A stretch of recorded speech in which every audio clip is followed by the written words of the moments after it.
everybody. My name is Michael Shermer. I'm the publisher of this magazine, Skeptic Magazine. This is my third time to Puebla. Is this a great conference or what? Are you having fun? Wow. I'm having fun. Thanks to Andreas for putting this on. It's really phenomenal. What I want to talk to you today is about belief, believing brains, and a little bit about skepticism. I want to teach you how to be a skeptic. This is what Skeptic Magazine looks like, by the way. You can pick it up by going to our webpage at skeptic.com. And each one has a particular theme to it. For example, the one on the upper left there on the future of intelligence, we wanted to know, are people getting smarter or dumber? Well, I'm from Los Angeles, so I have an opinion about this myself. But it turns out that people are getting smarter. 3 points, IQ scores going up every 10 years for the last 90 years. So you youthful people, you students, you're a lot smarter than me. And so we have great expectations for you to go out there and do something. Artificial intelligence, when will computers achieve human-level intelligence? You've seen these amazing robots earlier today. Well, we concluded from this that we are 5 years away and always will be. This turns out to be a very difficult problem. I'm optimistic but realistic, always a little bit skeptical. And in any case, I just want to propose for next year's conference here that may very well be our last conference ever because the world's going to end in 2012, so we're told. We even have, if you want to become a member of the Skeptics, you can meet our dog. We have a skeptical dog.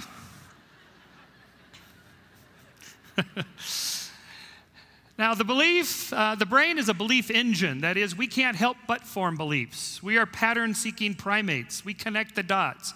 A appears connected to B.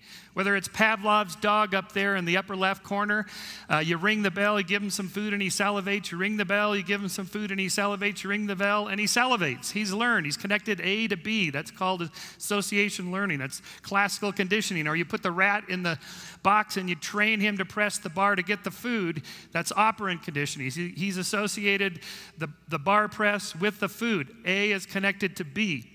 And I used to do this when I was a student. When I was your age in college, I worked in a Skinnerian lab, which we trained pigeons and rats.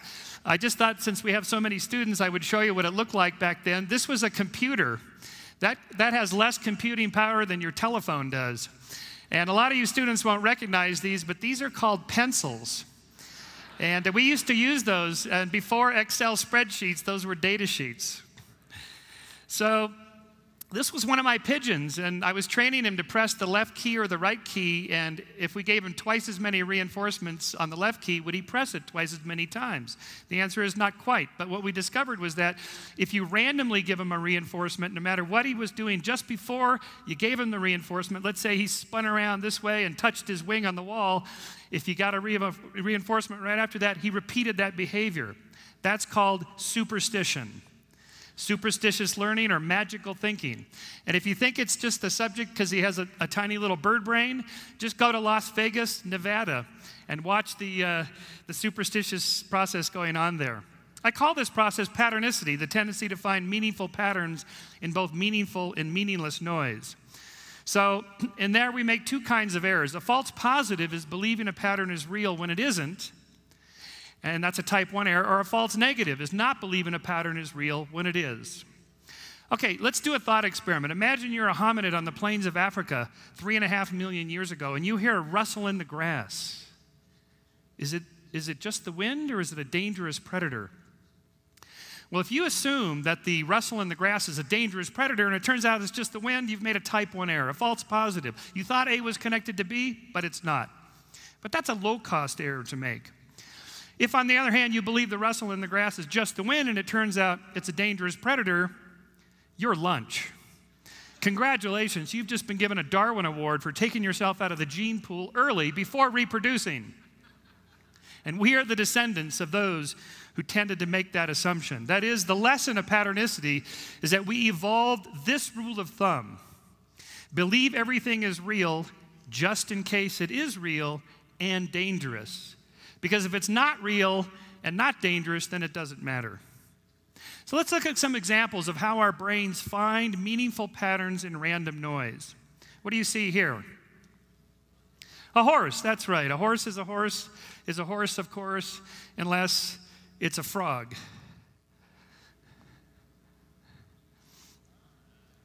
How about here? What do you see? This apparently random pattern. This is a little unfair because I have it upside down. Let's do it right side up. Now what do you see? Some of you see the cow. Some of you don't see the cow. All right, I'll prime your brain. By putting the red line around the cow, I've primed your brain to see the data in a certain way. Go backwards on that slide. Now you still see the cow even better because I gave you the prime in the first place, right? Let's look at another one. What do you see here? A dog. Sure you do. Those of you that didn't see it, there he is. How about here? What do you see? You see the planet Saturn? Yes, that's right. How about here? What do you see? Nothing? That's right, because there's nothing here. I was just testing you. By the way, if you did see something, see me afterwards, because it means you have problems with your brain. No, I'm just kidding. Often what we think about influences what we see in random patterns. So of course, because we've all been hypersensitive about the environment and saving marine mammals, you all see the dolphins here, right? Yes? See, there's a dolphin, that's a dolphin. That's a dolphin tail there, guys. How about here? What do you see? I know what you see. Don't you be shouting it out now. It's probably the same thing close to what you might see here, which is, of course, because we have such high fashion in Los Angeles where these pictures were taken. You know that these are advertisements for sandals. Those are feet. But, of course, the madmen, the advertising men from Madison Avenue, know that if we just give you a small pattern to match a model that you already have in your brain, you'll interpret the information coming in to match that model you already have. And that's how we trick ourselves this way. How about this? Again, because we're so, don't you be shouting it out now, because we're so sensitive to the environment and saving electricity to use special light bulbs, you see a lamp here, right? Of course you do. How about here? This is a forced perspective illusion. As long as you look at the bottom half, you're okay. But if you look at the top half, it becomes a conflicting model. And so I rotate it, and you see it's a forced perspective fixed picture. The impossible crate illusion is another way of tricking our brain. We have models in our brain for angles and curves and boards and how they're supposed to behave from front to back and back to front, and they're not supposed to switch, and it does. Now I hear you say, oh, Shermer, that's easy to fool the brain in 2D. Well, here's the impossible crate illusion in 3D by my friend, the late Jerry Andrus, the magician who specialized in creating 3D illusions out of 2D illusions. You want to know how it's done? It's a cool trick. Perspective is everything. The photographer is off to the left. But even knowing how it's done, the illusion is still powerful. So the lesson of these illusions is that it's easy to be fooled into believing things that are not real. Be skeptical. Here's some others. Look at this for 20 seconds. Stare at it. Don't blink. Stare at it for 20 seconds and watch what happens. It just disappears right off the screen. This is an afterimage effect in which it's invisible. Even what you think you see may not even really be there. Of course, you see a face. Sometimes evolution created our brains to see certain things like faces much more readily than other things because faces are so important to us. You recognize this fellow, but if you'll notice, one of them's a little odd than the other one. Which one looks a little strange? The one on the left. So I'll rotate it so the one on the left is now the one on the right. So what's going on here is that we have two facial recognition software networks in our temporal lobe just above your ears in your brain. One that sees rapid facial recognition that it's a face, it's somebody I know. The other one analyzes the details, the nose, the ears, the eyes, the mouth. So when you think you have a déjà vu experience, it's not a paranormal experience. All it is that you're getting a match, and you think it's a close match to the model you already have in your brain. You think, I think I know you. I think we met. Maybe we did. Maybe we didn't. And what you're doing is you're collecting more data there. So faces pop out, like the face on Mars, which when taken close up turns out to just be an eroded mountain. But if you squint, the face will pop back out, because by squinting, you're reducing the granularity of the data from fine grain to coarse grain, and that triggers your facial recognition software. There's the happy face on Mars. There's the Indian head in Canada. That's about a 10-mile wide valley. There's a face on a garage door from shadows of a tree. Here's a double image here of a man looking forward and looking straight at you. Here's a face inside of a tumor. This was discovered last week. It's an angry tumor. Here's the nun bun. Religion often influences how we perceive things in the environment. Here's Our Lady of the Chicago Underpass, a water stain visited by many religious people. Some people that are Catholic in particular, maybe here in South America and Mexico, saw the Pope in this bonfire. Here's the Virgin Mary on a grilled cheese sandwich, which I got to hold, sold for $28,500 on eBay. Does it really look like the Virgin Mary? I don't know. To me, it looks a little bit more like Madonna. Or perhaps Jane Russell. Here's the Virgin Mary on the side of a bank building in Clearwater, Florida, that Richard Dawkins, James Randi, and I visited many years ago on a Good Friday when people were there to be healed in their crutches and wheelchairs. It was actually a sad case, because when you walk around the side of the building, it turns out that all the glass is stained by the mineralized water. And so is it really a miracle of Mary, or is it a miracle of Marge? I'm not a Catholic, but I am a Simpsons fan, so that's what I saw when I saw that. So to wrap it up, let's go back to our thought experiment. You're a hominid on the plains of Africa 3.5 million years ago. You hear a rustle in the grass. Dangerous wind, dangerous predator, or just the wind? What's the difference between these? The wind is an inanimate force. A dangerous predator is an intentional agent, and I call this agenticity, the tendency to infuse patterns with meaning, intention, and agency, often invisible from the top down. So it's not just simple patterns and illusions, but our belief in things like souls and spirits and ghosts and gods and demons and angels and aliens and intelligent designers and government conspiracists and all manner of invisible agents are believed to haunt our world and control our lives. It's the basis, I think, of animism and polytheism and monotheism and aliens and conspiracy theories. That one's not true, just in case you were wondering. We know that if you poke around and stimulate that green lobe, the temporal lobe, people will have these profound religious experiences. They're coming from inside the brain, not out there, inside here. We know if you probe deeper into the amygdala and the limbic system, you can generate feelings of intense meaningfulness and connection with God.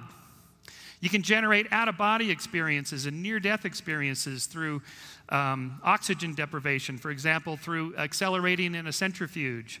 Or by stimulating that red dot on the temporal lobe, you can get somebody to float out of their body, in their head. They're just lying there in the bed. They're not doing anything. You can put on the God helmet, which I did here at this lab, in which I bombarded my temporal lobes with electromagnetic radiation to experience God. The lesson here is that all of our beliefs are shaped by our genes, our parents, our siblings, peers, teachers, mentors, books, TV, the internet, culture. So be skeptical. Be skeptical of what you see on TV. Be skeptical of what you hear on the radio, what you read in books, and especially what you're told by your politicians and religious leaders, anybody who's in authority. You should even be skeptical of me. Be skeptical of the skeptics. And so our believing brains can even be fooled by ourselves. So I'm going to finish up with one short video clip. It's a very powerful example of the power of belief, expectation, and then a little twist at the end when the expectation is violated in a very humorous way. So let's run this video now. This is the venue they chose for their fake auditions for an advert for lip balm. We're hoping that we can use part of this in a national commercial, right? And this is a test on some lip balms that we have over here. Okay. And these are our models who are going to help us, Roger and Matt. Okay. And we have our own lip balm, and we have a leading brand. Okay. Would you have any problem kissing our models to test it? You wouldn't? No. You think that was fine? That would be fine. Okay. So that this is a blind test, I'm going to ask you to go ahead and put a blindfold on. Okay, now can you see anything? No. Hold up so you can't even see down. Okay. It's completely blind now, Yeah. right? Yes. Okay. Now what I'm going to be looking for in this test is how it makes the lips, okay, the texture, right, and maybe if you can discern any flavor or not. Okay. Have you ever done a kissing test before? Here, so take one step in. Okay, now I'm going to ask you to pucker up big, and lean in just a little bit, okay? Okay. All right.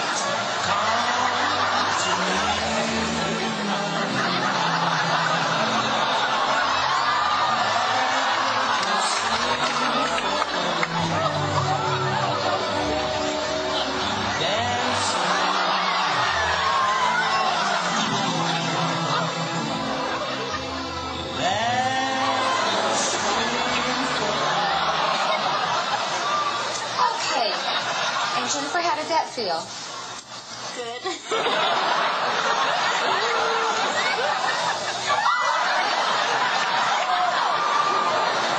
Oh my God!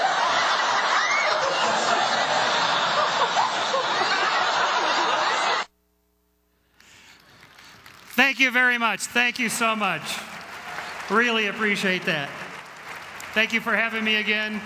Thank you, Andreas.